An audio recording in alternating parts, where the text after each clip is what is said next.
오늘은 말을 잘하는가라는 제목으로 주일 메시지를 전하겠습니다. 죄송합니다. 목소리가 좀 평소와 다르죠? 지금 누가 이렇게 제 코를 이렇게 잡고 있는 것 같아요. 지금 이렇게 코가 맹맹하고 막 지금 몸살기가 있고 그래가지고 건강 관리를 잘하는 것도 목회를 잘하는 건데 죄송합니다. 네. 오늘 말에 관한 이야기를 좀 해보려고 하는데요. 아마 여러분 퍼뜩 그런 생각이 드실 거예요. 아마 어떤 선입견이 있으실 텐데, 그래서 먼저 그 선입견을 제거하는 시간을 좀 길게 할애를 해야 될 것 같습니다. 이게 앞에서 설교자가 강단에서 뭔가 구체적인 행동에 대한 그 메시지를 전하면 성도님들께서는 아주 흔한 이런 착각을 하시죠. 주중에 목사님이 누구한테 험한 말을 들으셨나 보다. 그래서 지금 표적 설교를 하시는 거보다. 이렇게 이제 생각을 하는, 그런 생각 지금 순간적으로 하셨죠? 네. 반은 맞고 반은 틀린 생각인데요. 반은 뭘 틀렸냐? 저는 지난 한 주간 그 누구에게도 험한 말을 들은 적이 없습니다. 왜냐하면 제가 지난 일주일 동안 만난 사람이 없어요. 네, 그렇죠?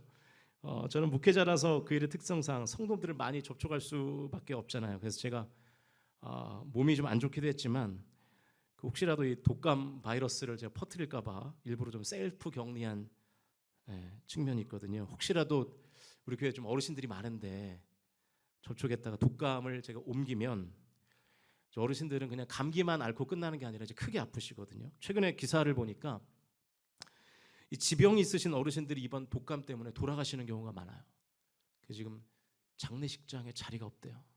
5일을 기다려야 된대요. 이제 평소에 중한 병이 있으셨는데 독감까지 걸리면서 이제 아예 돌아가시는 경우가 많습니다. 그래서 제가 일부러 좀 접촉을 안 한 측면이 있고요. 왜냐하면 이제 다 사라졌을 것 같긴 한데 지난주까지 우리 집에 그 독감 포자가 3명이 있었습니다. 그래가지고 저희 가정에 독감 바이러스가 득실득실 지금 저에게 있는지도 몰라요. 그래서 주중에 제가 만난 사람들은 우리 교역자들 3명밖에 없어요.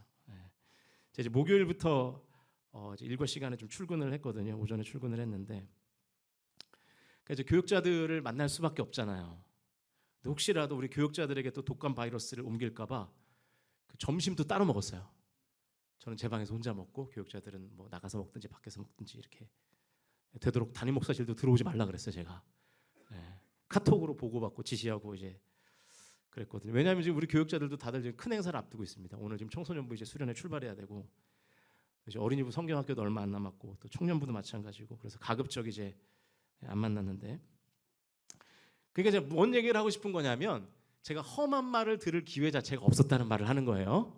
그러니까 오해하지 마시고 그리고 여러분 우리 교회 성도 중에 누가 저한테 이렇게 험한 말을 하겠습니까? 우리 교회 성도들만큼 이렇게 신사적이고 예의가 바르고 나이스하고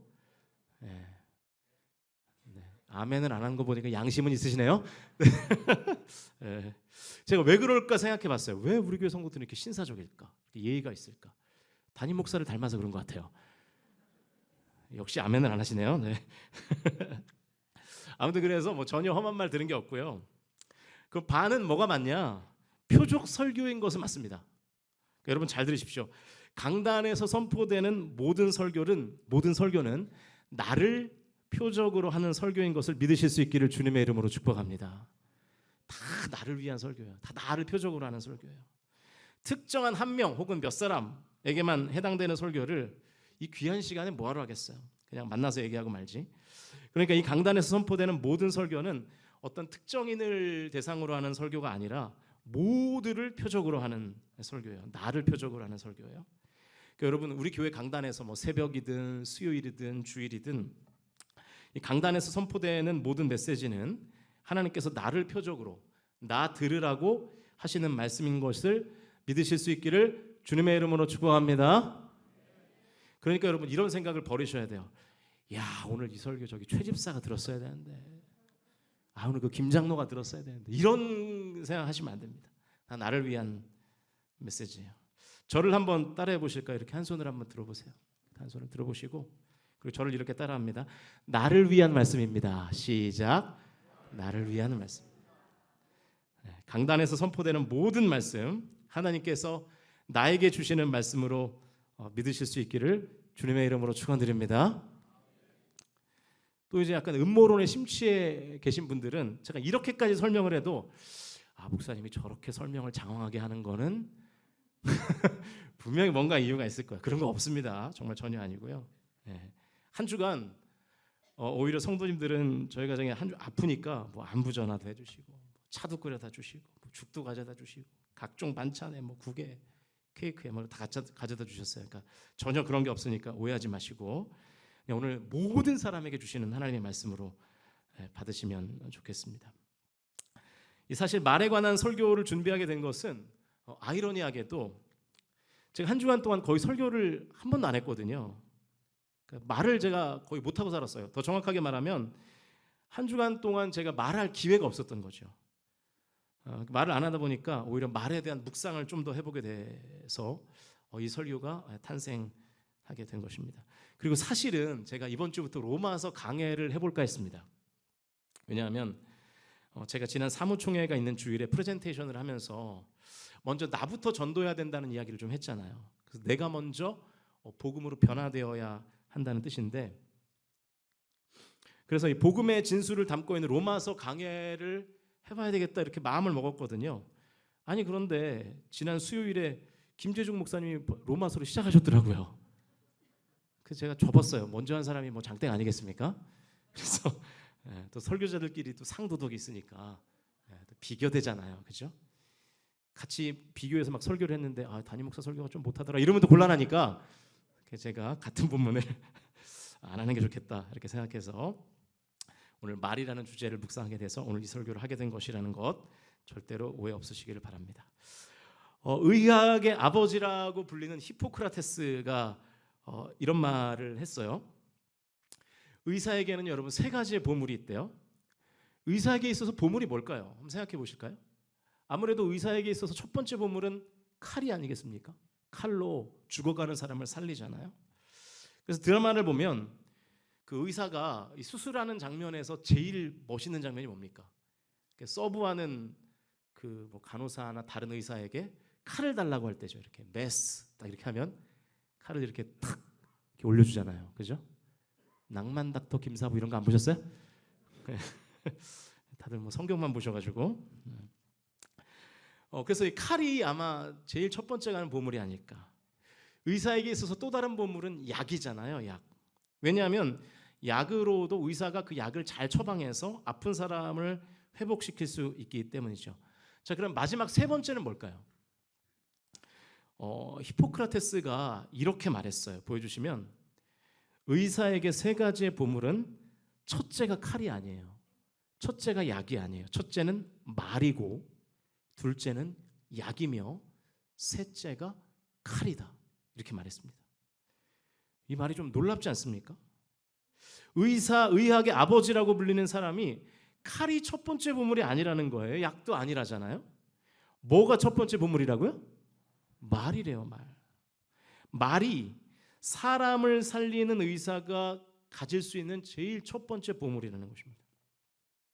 의사는 칼로 사람을 고치고 약으로 사람을 회복시키지만 사실은 말로 사람을 살리는 것이죠. 사실 우리가 그 병원을 갈 때마다 실제로 경험하지 않습니까? 의사의 한마디의 말이 한 사람의 인생을 다시 회복시키기도 하고 망가뜨리기도 하는 거죠. 이제 벌써 재작년이네요. 저희 어머니가 직장암 판정을 받으시고 서울대병원에서 수술을 받으셨는데 수술을 받기 전에 진료를 받으셔야 되잖아요. 근데 진료 대기가 어마어마한 거예요. 일단 병원에서 진료 예약 문자를 보낼 때 예약 시간보다 한 2시간 늦게 오라고 안내가 와요. 그러니까 2시에 예약했으면 4시쯤 오라는 거예요. 연기가 되니까. 그래서 늦게 가도 또 1시간 이상을 또 기다려요. 그러니까 최소 2시간, 3시간을 그 진료실 앞에서 대기하고 있는 거예요. 그러니까 그 진료를 기다리는 그 시간이 너무나 이제 힘들고 지치죠. 게다가 다들 이제 중증 환자잖아요. 서울대병원에 올 정도면 3차 병원이니까 대부분 이제 아주 중한 병으로 오시는 분들이거든요. 그러니까 이제 진료받기 전에 진료를 대기하고 있는 환자들의 표정을 보면 다들 굳어 있어요. 그 진료실 앞에 그 복도의 공기가 아주 무겁습니다. 그런데 진료를 기다릴 때 이 얼굴이 굳어 있던 분들 중에 어떤 분들은 진료를 보고 나면 얼굴이 환해져요. 왜 환해질까요? 의사로부터 말로 이미 치료를 받은 거죠.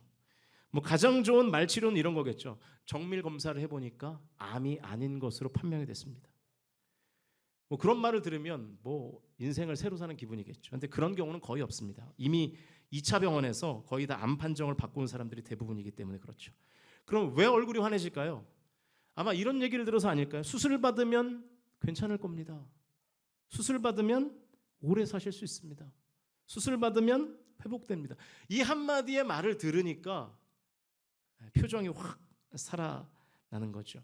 그래서 의사의 말이 첫 번째 보물이라는 것입니다. 그래서 여러분 우리가요 말에 주의해야 될 것 같아요. 말 조심하셔야 될 것 같아요. 말로 한 사람을 살릴 수도 있고요. 말로 그 사람을 죽일 수도 있습니다. 절대로 말을 함부로 하지 마십시오. 제가 수요예배 때인가 한번 말씀드렸던 기억이 있는데 그 이한이가 다니던 그 어린이집 선생님이 어느 날 심각하게 우리 아내한테 그러는 거예요. 이한이가 언어 장애가 있는 것 같다는 거예요. 그래서 병원을 데려가 보라고 우리 아내한테 심각하게 얘기를 한 거예요.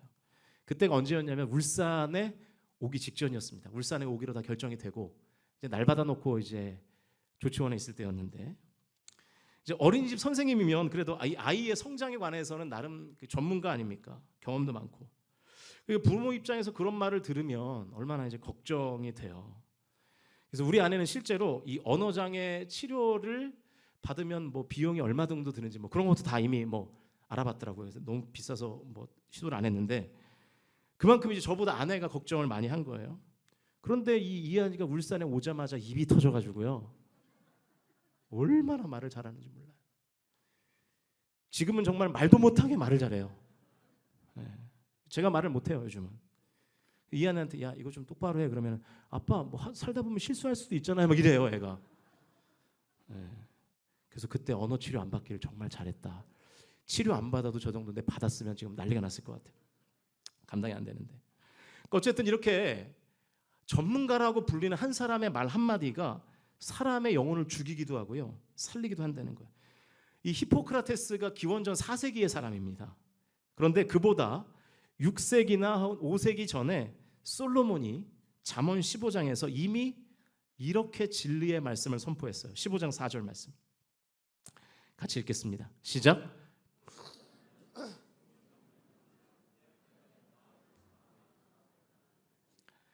온순한 혀가 생명나무래요. 그러니까 사람의 혀가 사람의 말이 생명을 주관한다는 거예요. 살릴 수도 있고 죽일 수도 있다는 거예요. 사랑하는 성도 여러분, 우리가 성광 공동체로 함께 신앙생활할 때 서로를 가능하면 서로를 살리는 말을 많이 하실 수 있기를 주님의 이름으로 간절히 축원드립니다. 오늘 본문이 야고보서잖아요. 야고보서는 그리스도인들이 어떻게 살아야 하는가를 가르쳐주는 성경이거든요. 그래서 행함이 중요하다는 것을 강조하죠. 그러니까 행함이 없는 믿음은 죽은 것이라고 야고보서에서 단언하게 말하지 않습니까? 그래서 야고보서의 구조를 보면 이래요. 1장 1절부터 18절까지는 믿음의 시련은 인내를 만든다는 내용이 기록되어 있습니다. 19절부터 5장 6절까지는 믿음은 행함으로 온전해진다는 것을 밝히고 있고요. 5장 7절부터 20절까지는 그 믿음으로 주님께서 다시 오실 때까지 그 믿음으로 살아야 된다는 것을 말해요.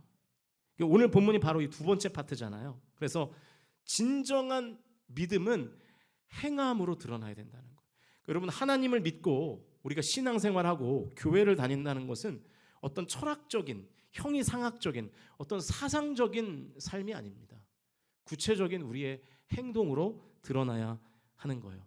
그런데 오늘 본문이 그 구체적인 행동 중에 뭘 말하고 있느냐? 말에 실수가 없도록 하는 것이 온전한 신앙생활이라고 말하고 있는 것입니다. 믿음은 말로 온전해진다는 거예요. 온전한 믿음은 반드시 말로, 언어로 나타나는 난다는 것입니다. 그래서 우리가 이 말의 위력을 깨닫게 되는 것이죠. 그래서 오늘 본문에는 우리의 말이 이런 영향력을 가지고 있으니까 주의하라라고 말씀합니다. 4절과 5절 앞부분 말씀 같이 읽겠습니다. 시작.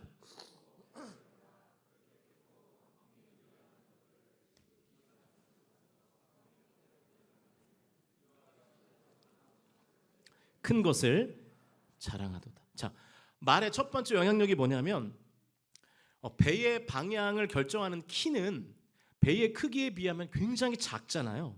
그런데 그 키가 결국에는 배 전체를 움직이게 한다는 거죠. 그러니까 이게 무슨 말이냐면 우리가 말하는 이 말은 가성비가 좋다는 거예요. 작아도 강력하다는 거예요. 다시 정리하면 말이 생산적이라는 거예요. 생산성이 있다는 거예요. 생산성이 뛰어나다는 거예요. 가성비가 좋다는 거예요. 작지만 강하다는 거예요. 그럼 생각해 보시면 이 언어라는 것이 그냥 소리잖아요. 소리, 사람의 소리. 그리고 그냥 글자잖아요. 텍스트잖아요. 그런데 아무것도 아닌 그 소리가, 그 글이 사람의 마음을 움직인다는 거예요. 심금을 울리기도 하고 사람을 무너뜨리기도 한다는 것이죠. 제가 지난 목요일에 경험한 일인데요. 이제 곧 설 명절이 다가오지 않습니까? 다음 주인 것 같은데 이제 명절 시즌이 되면 교회에서 교회를 위하여 수고하시는 성도님들에게 이제 작은 선물을 드리거든요. 이제 제가 부임하고 나서 그 일을 계속 하고 있는데, 근데 봉사하는 분들이 한두 분이 아니잖아요. 우리 교회가 작은 교회도 아니고. 그래서 나름대로 이제 기준을 정했는데 주일 봉사자들은 너무 많으니까 빼고 평일에도 나와서 이런 모양 저런 모양으로 봉사하는 분들에게 교회에서 작은 선물을 이제 드리기로 한 거예요. 또 주일이지만 또 오랜 시간을 봉사하는 분들에게도 작은 선물을 드립니다. 대표적인 일이 차량 운행이죠. 차량 운행은 예배 1시간 전에 오셔야 돼요. 그래서 차량 운행을 한번 쫙 돌고 또 예배 끝나면 또 1시간 동안 차량 운행을 거의 돌아야 되거든요. 그래서 이제 그런 분들에게 교회에서 작은 선물을 준비해서 드리는데, 이번에도 이제 명절이 돌아오니까 이제 김재중 목사님이 명절 선물을 이제 후보를 3개 정도 이제 꼽아가지고 저한테 이제 보고를 하시는 거예요. 근데 여러분 사실 이 설 명절 선물이라는 게 다 거기서 거기 아니겠습니까? 게다가 2만 원 안쪽으로 고르려니까 너무 제한적이잖아요. 첫 번째, 두 번째 후보를 올렸는데 뭐였냐면 그냥 우리가 일반적으로 많이 받는 기름 세트, 참치랑 이렇게 스팸이랑 몇 가지 들은 거 이런 거더라고요. 그 세 번째 후보가 뭐였냐면 김이었어요. 김. 세 개 다 아주 식상하죠. 세 가지 후보가 다 식상한데 제가 김을 골랐어요. 왜 김을 골랐게요? 예? 1부 때도 이 대답이 나오던데, 제가 김을 좋아해서라고 생각하시면 정말 섭섭합니다. 저 그렇게 이기적인 사람 아닙니다. 제 선물도 아닌데 그런 이유로 고르진 않았어요. 아주 분명한 이유가 있습니다. 이게 뭐냐면 언어의 힘이에요. 네이밍의 힘인데요. 그 김재중 목사님이 올려준 김의 브랜드가 있는데, 이름이 있는데 보여주시면 김 이름이 자리매김인 거예요. 자리매김. 이름이 너무 좋지 않나요? 왠지 저 김을 먹으면 올 한 해 나의 사업이 자리를 잡을 것 같고 내가 직장에서 자리를 잡을 것 같고 우리 가정도 자리를 잡을 것 같고 나의 신앙도 자리를 잡을 것 같고 뭔가 이런 느낌이 들잖아요. 제가 저 이름을 보자마자 이걸로 결정한 거예요. 제가 저 김 먹어본 적도 없어요. 사실 품질은 잘 몰라요. 근데 들으면 들을수록 섭섭하네요. 김을 좋아해서 결정했다니. 예. 그래서 이번 설 명절에는 봉사자 여러분들께 보여주시면 자리매김 6봉지가 들어있는 선물 세트를 드리려고 합니다. 아마 다음 주 평일에 이제 교회에서 해당하는 성도님들에게 문자가 갈 거예요. 생각해 보세요. 만약 저 김의 이름이 자리매김이 아니라 김새는 김이었다면 저 김 누가 사겠습니까, 여러분? 아무도 안 삽니다. 아무리 김이 맛있어도. 저 김 한 장 한 장을 먹을 때마다 인생에 김이 셀 거 아니겠어요? 그러니까 이게 뭐냐면 이게 말의 힘, 이게 언어의 힘이거든요. 그 사사기 6장을 보면 기드온이라는 인물이 나오잖아요. 12사사 중에 6번째 사사인데, 이스라엘 백성들의 범죄로 이제 미디안의 압제를 받고 있을 때였습니다. 그때 기드온이 미디안 사람들이 두려워서 어떻게 살고 있었냐면 사사기 6장 11절 중반부 말씀을 같이 읽겠습니다. 중반부 시작.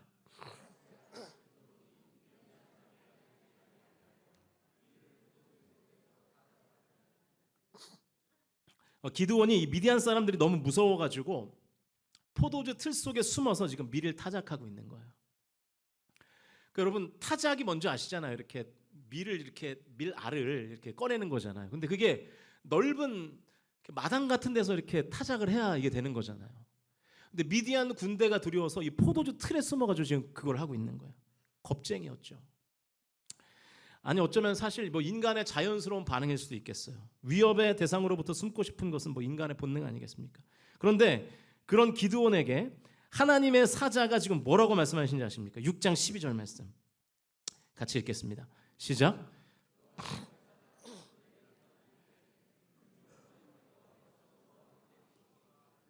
자, 하나님이 기드온에게 지금 뭐라고 말씀하셨어요? 큰 용사래요. 큰 용사래요. 솔직히 지금 기드온 큰 용사 아닙니다. 아주 겁쟁이 용사였어요. 그런데 하나님은 큰 용사라고 말씀하세요. 더 정확하게 말하면 이런 뜻이겠죠. 너는 큰 용사가 될 거야. 앞으로 기드온이 갖게 될 모습, 그 비전을 갖고 말하는 거죠. 실제로 여러분 기드온이 나중에 큰 용사가 되는 거 아시죠? 기드온과 300용사가 미디안 군대 13만 5천 명을 때려잡지 않습니까? 그러니까 여러분 무슨 얘기냐면 이 말 한마디에 강한 생산성이 있다는 거예요. 말했을 뿐인데 그 말이 어마어마한 결과를 가져다 준다는 거죠. 말 한마디로 예상치 못한 위대한 인물이 나오기도 하는 것입니다. 그러므로 여러분, 그러므로 적용인데요. 그러므로 사랑하는 성도 여러분, 지금 단순히 현실을 분석하는 말도 중요합니다. 그리고 과거에 대한 비판의 말도 중요해요. 그러나 그런 말보다는 앞으로 되기를 바라는, 앞으로 일어나게 될 비전의 말을 많이 하실 수 있기를 주님의 이름으로 축원드립니다. 현실에 있는 말을 그대로 말할 필요도 있어요. 현실에 있는 그대로 말할 필요도 있습니다. 그러나 그 말에는 가성비는 없어요. 그냥 현실을 분석하고 끝내는 거잖아요. 그냥 사실을 사실대로 하는 말은 현상 유지의 말이기 때문이죠. 그러나 비전의 말은요, 앞으로 나아가는 힘이 있죠. 소망을 불어넣어 주는 거예요. 현재는 포도주 틀 속에 숨어있는 나약한 존재에 불과하지만 그에게 비전의 말을 하니까 그 비전의 말대로 정말로 이 기드온이 큰 용사가 되더라는 것입니다. 그러니까 여러분 비전의 말을 한다는 게 뭐냐면 간단해요. 제가 아주 쉽게 설명해 드릴게요. 과거를 말하거나 현재를 말하는 것이 아니라 미래를 말하는 거예요. 예를 들면 내 자식이 받아쓰기 30점 받아왔어요. 그러면 야, 너 지난번에는 20점 받아오더니 오늘은 30점이냐? 이거는 과거의 말과 현재의 말이죠. 그런데 다음번에는 넌 70점을 받을 거야 라고 얘기하는 게 비전의 말인 것입니다. 그러니까 여러분 변화된 것을 말하지 말고 변화될 것을 말하는 것이 비전의 말이에요. 저는 우리 공동체가 이런 말을 많이 하면서 살면 좋겠어요. 변화된 것만을 말하지 말고 변화될 것을 기대하며 비전의 말을 하실 수 있기를 주님의 이름으로 축원드립니다. 여러분 왜 이렇게 병이 안 나? 라는 말 대신에 올해는 병이 나을 것이다 라고 말하십시오. 그게 비전의 말입니다. 내 남편과 내 아내는 왜 이 모양이야? 내 자식은 왜 이래가 아니라 올해 내 남편과 아내와 내 자녀는 이렇게 될 거야 라고 말하시라고요. 이게 비전의 말이에요. 난 왜 이렇게 가난해가 아니라 하나님이 날 부하게 하실 거야 라고 말하실 수 있기를 주님의 이름으로 축원드립니다.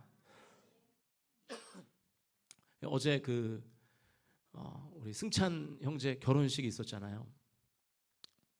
제가 갔거든요. 어제 갈 때는 컨디션이 안 좋아서 잤고 갔다가 이제 오는 길에 오다 보니까 그 큰 교회가 하나 보여요. 부산에 이제 부전교회라고 굉장히 큰 교회인데 건물이 아주 으리으리하더라고요. 다들 막 이제 성도님들이 와 교회 크다 막 그래요. 그래서 이제 또 우리 목사님 중에 한 분은 목사님 여기 내부가 이렇게 아름답게 생겼어요. 막 이렇게 이제 하는 거죠. 제가 뭐라 그랬는지 아세요? 우리 교회가 더 낫네. 제가 왜냐하면 저도 예전 같으면 우리 교회도 저랬으면 좋겠다 뭐 이랬을 텐데 제가 내일 이 설교를 해야 되잖아요 이제. 그래서 제 언어가 바뀐 거예요. 우리 교회도 좋다. 더 좋아질 거다. 사실은 저도 이 설교를 준비하면서 회개를 많이 했습니다. 부흥이 안 될까. 그래서 부흥이 이제는 뭐 끝난 시대인가 보다. 뭐 이런 생각도 하고 현상 유지만 해도 뭐 잘하는 거다. 뭐 이런 자기 위로도 하고 막 그랬는데요. 그게 아니라 이제 우리가 언어를 바꿔야 될 것 같아요. 하나님께서 부흥을 허락해 주실 줄로 믿습니다. 미래를 바라보면서 선포하며 살아가자고요. 교회도 마찬가지고요. 여러분의 삶도 마찬가지입니다. 내 남편이 형편없습니까? 내 아내가 좀 부족한가요? 내 자녀들이 도저히 내 기준에 안 맞습니까? 그거에만 관심을 갖지 마시고 내 자녀가 앞으로 이렇게 될 것을, 내 남편과 내 아내가 이렇게 변화될 것을 기대하며 소망을 바라보며 비전을 선포하시는, 그 비전을 선포하는 말을 많이 하시는 저와 여러분이 다 되실 수 있기를 주님의 이름으로 축원드립니다. 말의 영향력 두 번째 짧게 살펴보겠습니다. 5절 중반부부터 6절까지의 말씀 같이 읽겠습니다. 시작.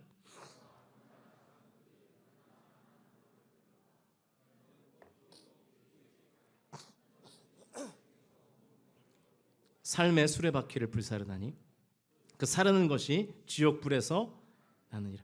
말의 영향력 두 번째가 뭐냐면 이 말은요 파괴적이라는 거예요. 작은 불이 수많은 나무들을 태우는 것처럼 이 작은 말 한마디가 온몸을 더럽히고요, 이 삶의 수레바퀴를 불살라서 삶 전체를 전복시킨다는 것입니다. 제주항공 여객기 참사가 수습된 지가 얼마 안 됐잖아요. 황망하게 가족들을 떠나보낸 기막힌 일을 겪은 유가족들, 그 유가족들에게 막말과 악성 댓글들이 여기저기서 쏟아지고 있다는 뉴스 기사를 본 적이 있습니다. 이 유족 대표에게 딸이 있었는데 그 딸이 아빠에게 전화를 해서 이렇게 말했다는 거예요. 아마 여러분도 기사를 보셔서 아실 것 같은데 딸이 막 울면서 아빠 꼭 그거 유족 대표 해야겠어? 안 하면 안 돼? 아빠 보고 막 사기꾼이라 그래 라고 말하면서 제발 아빠한테 그 유족 대표를 하지 말라고 당부를 했다는 거잖아요. 심지어 어떤 커뮤니티에는 이런 망언의 글도 있었답니다. 제가 그 게시판에 글을 이렇게 보여드리려고 캡처도 해왔는데 안 보는 게 나을 것 같아서 화면으로는 안 만들었는데 이런 내용이에요. 무한공항 유가족들만 횡재네요. 보상금 받을 생각에 속으로는 싱글벙글일 듯. 이런 막말을 막 한 게시판에서 쏟아냈어요. 지금 법원에서 이 사람들에 대한 압수수색 영장을 발부해서 경찰에서 수사를 할 것 같습니다. 여러분 그냥 게시판에 글 하나 올린 건데 왜 법원에서 압수수색까지 발부했을까요? 유족 대표에게 사기꾼이라고 하는 그 말 한마디가 아무 생각 없이 내뱉은 그 한 문장, 그 인터넷 커뮤니티에 아무 생각 없이 끄적거린 그 글 하나가 유족들의 인생 전체를 다 무너뜨릴 수도 있기 때문입니다. 말은 그런 거예요. 굉장히 위험한 겁니다. 그러니까 여러분 우리가 악한 말은 삼가해야 될 것 같아요. 화가 나면 악한 말이 나올 것 같으면 그 자리를 피하세요. 험담하는 자리도 피하십시오. 그게 그때는 재밌을 것 같지만 그게 험담의 대상이 되는 그 사람의 인생도 망치고요. 그리고 나의 영혼도 나의 신앙도 망치는 것입니다. 여러분 하나님의 이 준엄한 말씀을 항상 마음에 품고 우리가 살아야 될 것 같아요. 제가 자주 인용하는 말씀인데요. 민수기 14장 28절 말씀입니다. 우리 화면을 보시면서 같이 읽겠습니다. 시작.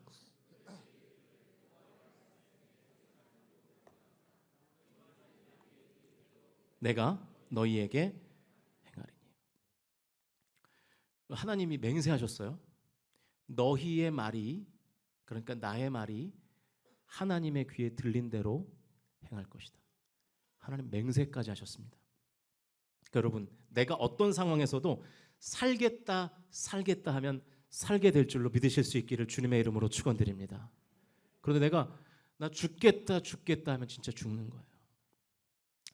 그 사람의 뇌는요 사람의 뇌는 내가 쓰는 언어에 따라서 내 뇌가 그 단어를 검색한다는 거잖아요. 그래서 여러분 그 어떤 나라, 제가 어떤 나라인지는 책에서 봐서 기억이 잘 안 나는데 어떤 나라에는 그 실패하는 사람이 아무도 없대요. 그 이유가 뭐냐? 그 나라에 실패라는 단어가 없답니다. 그러니까 성공으로 가는 과정에 있을 뿐이지 그 누구도 실패하지 않는 거예요.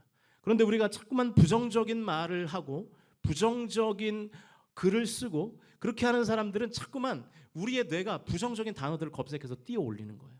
그래서 인생이 부정적으로 가는 것입니다.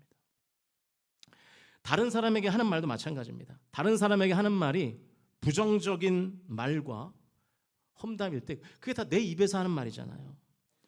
하나님은 내가 하는 말을 듣고 내가 하는 말의 대상에게 내가 하는 말대로 똑같이 하시겠다는 게 아니라 그 말을 한 그 사람에게 똑같이 하신다는 거잖아요. 그러니까 여러분 우리가 사랑하는 성도 여러분 다른 사람에게 어떤 말을 하실 때 기왕이면 힘이 들게 하는 말이 아니라 힘이 나게 하는 말을 하실 수 있기를 주님의 이름으로 간절히 축원드립니다. 그러면 하나님께서 내가 하는 그 말을 들으시고 나의 힘이 되어 주실 줄로 믿습니다. 이제 말씀을 정리하겠습니다. 언어학자들에 의하면 사람이 16살이 될 때까지 자신에 대해서 17만 3천여 개, 그러니까 하루 평균 30여 개의 부정적인 말을 듣고 산답니다. 16살이 될 때까지. 그러니까 청소년기죠. 반면에 이 자기 자신에 대한 긍정적인 말은 16살이 될 때까지 16,000개. 그러니까 하루 평균 3개가 채 안 된다는 거예요. 그러니까 하루에 부정적인 말을 30개 듣는 반면에 긍정적인 말은 3개 듣고 사는 거예요. 그러니까 부정적인 말을 10배 더 듣고 사는 거죠. 제가 이런 내용을 어떤 책에서 보면서 우리 교회를 생각해 보게 됐어요. 저는 우리 교회를 담임하는 목회자니까 우리 교회는 어떨까? 주일에 교회 와서 한 성도가 한 명의 성도가 부정적인 말을 더 많이 들을까? 긍정적인 말을 더 많이 들을까? 혹은 긍정적인 말을 더 많이 할까? 부정적인 말을 더 많이 할까? 우리 교회가 정말 이런 교회 됐으면 좋겠어요. 우리 교회가 서로를 깎아내리는 말보다 서로를 세워주는 말이 충만한 공동체가 되기를 주님의 이름으로 간절히 축원드립니다. 오늘 설교의 제목이 말을 잘하는 가잖아요. 여러분 자신에게 한번 물어보실래요? 나는 말을 잘하나? 말 잘하는 분들이 계시잖아요. 달변가라 그러죠. 말을 잘하는 거. 그런데 오늘 이 메시지를 들으시고 이렇게 결단하시면 좋겠어요. 말 잘하는 사람보다 잘 말하는 사람이 되고 싶습니다. 이런 결단이 있었으면 좋겠습니다. 왜냐하면 성경이 그것이 말을 잘하는 것이 아니라 잘 말하는 것이 온전한 신앙을 가진 성도의 특징이라고 말하고 있기 때문입니다. 그냥 말만 청산유수처럼 잘하는 것이 아니라 잘 말하는 것이죠. 비전의 말을 하고 깎아내리는 말이 아니라 세워주는 말을 하는 거죠. 그러면 내가 늘 이 하나님의 말씀을 내 마음에 새기고 그냥 말을 잘하는 삶이 아니라 잘 말하는 인생을 살면 하나님께서 나의 말을 들으시고 그에 합당한 은혜를 부어주실 줄로 믿는 저와 여러분이 다 되실 수 있기를 주님의 이름으로 간절히 축원드립니다.